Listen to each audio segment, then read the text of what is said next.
Kamusta? This is Raymond Gerald Tabaquet. Ito na naman yung gusto lang ko i-share sa inyo na sa tingin ko magiging malaking tulong, okay? Sa inyong business, okay? Especially sa industry na to, which is making money online, lalo na kapag baguhan ka pa lang, okay? So ito na naman, gusto ko lang i-share sa inyo kasi kanina, okay, tinignan ko yung mga previous messages ko, okay, sa mga chat, okay, sa chat na kung paano ako nakipag-communicate sa mga dati kong prospect, lalo nung baguhan pa lang ako, nung nagsisimula pa lang ako sa industry na to. Nung tinignan ko, grabe, nakakahiya. Paano nakakahiya? Yung tipong sobrang needy, okay, na, alam niyo yun, yung tipong kakasali nyo pa lang, di ba? Kasi nung sumali ako at nagsimula ako dito, yung tipong sobrang fired up ako na kasi nakita ko na ito na yung pag-asa, di ba?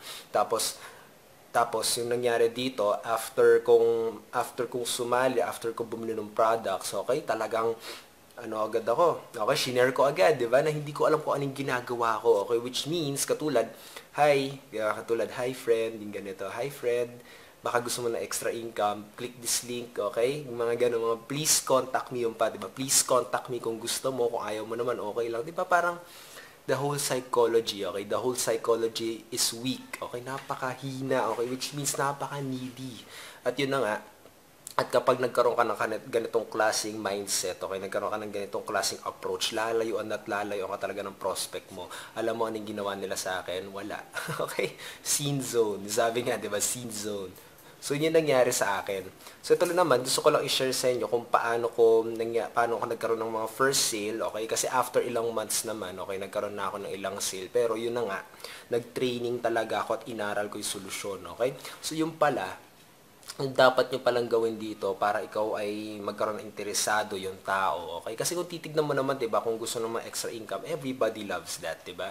Pero dapat may process kang sinusunod, okay? May process ka ng pag-approach sa prospect, hindi yung basta-basta na lang, okay? At ito yung kasaklapan nila nga, ang saklap lang nga, majority, I think 80% or 90% ng mga network marketers or marketers ay ganun ang ginagawa. Yung tipong bigay lang ng link, bigay lang ng product, kung ay bumili, bahala na, 'di ba? Parang no, there's a process, okay? So, unang-una pwede mong gawin dito is you have to interview the prospect. Kailangan alamin mo ng maigi kung paano, okay? Parang sabihin natin na, hi friend, okay? Actually, meron akong isang business, okay? Meron akong isang business na tumutulong ko sa ibang mga Pilipino kung paano paano gamitin ang internet as their extra source of income. So, hindi ako sure kung para sa'yo to, pero tanungin na rin kita, interesado ka ba dito? Okay? So, sa phrase na hindi ako sure kung para sa'yo to, okay, doon pa lang, nakikita na hindi ka needy at wala kang pakialam, okay? Wala kang pakialam kung sumali siya o hindi. Ibig sabihin, ang isang mindset mo kasi dapat dito, dapat meron kang posture, okay? Ibig ko sabihin, dapat alam mo na sa'yo yung alas, okay? Kung naniniwala ka na yung product mo, yung opportunity mo, ay yung tipong magpapabago sa buhay ng ibang tao at nagpapabago sa buhay mo. Dapat, hindi ikaw yung nakikiusap na sumali, sila. Dapat sila pa yung nakikiusap sa'yo, di ba? So, dapat ganun yung approach mo sa una, okay? How to invite your prospects sa paggamit ng ganun. Interviewin mo muna, alamin mo ng maigi, i-sort out mo kung talagang interesado siya. Kasi kapag hindi ka papansinin yan, okay? Wag mo agad ipapakita yung opportunity mo. I-interview mo muna, katulad nung sinabi ko nga kanina, okay? Basta dapat yung mindset mo, wala kang pakialam kung sasali siya o hindi. Okay, nasa yung alas. Tapos, dapat alamin mo muna ng maigi kung interesado siya. Okay? Hindi ka dapat, 'di ba, parang isipin mo na lang yung opportunity mo, okay? Isipin mo na lang na isa kang, yun nga, CEO, 'di ba? Lagi na sa inyo sinasabi 'yon. So kapag ikaw yung CEO, kahit sino ba papapasukin mo sa business mo? Hindi naman, 'di ba? So kailangan alamin mo muna, i-sort out mo muna, alamin mo kung sino talaga yung may hindi naman karapatan, pero yung tipong yung right for your business. Okay? You can do that by asking questions kung bakit. Okay? Bakit nila gusto ng extra income? 'Di ba? Pag sinabi nila 'yon, oh, interesado ako, pwede ko ba malaman? Okay? Pwede ka ba malaman kung bakit mo gusto kumita na extra? Okay?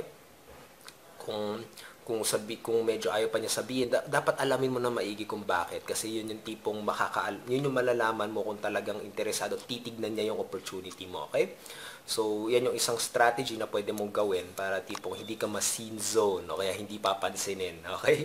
So, yun lang naman. So, I hope nakatulong na maigi tong value na to. Okay, napakahalaga nito. Actually, ilang rejections pang natanggap ko bago ko natutunan ito. Ilang mga paasa mode, okay, na ginawa sa akin bago ko natutunan to. And I hope tipong nagkaroon ng value, okay? Nagkaroon ka ng value dito, okay? Nagkaroon ka ng natutunan mo kung paano, at least, diba, makatulong na maigi sa'yo. Okay?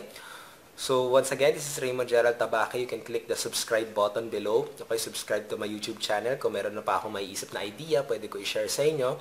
I hope you click the like button, you leave your comments below, you share this content to others. Okay, baka makatulong din sa team nyo.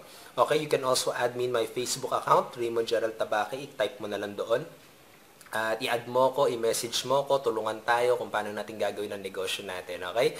So lang naman, I hope na nakatulong na maigi sa'yo to. Keep on learning, success will truly follow you. This is once again Raymond Gerald Tabaque at kita-kits na naman tayo in the next video vlog. So bye for now guys, have a great day, bye!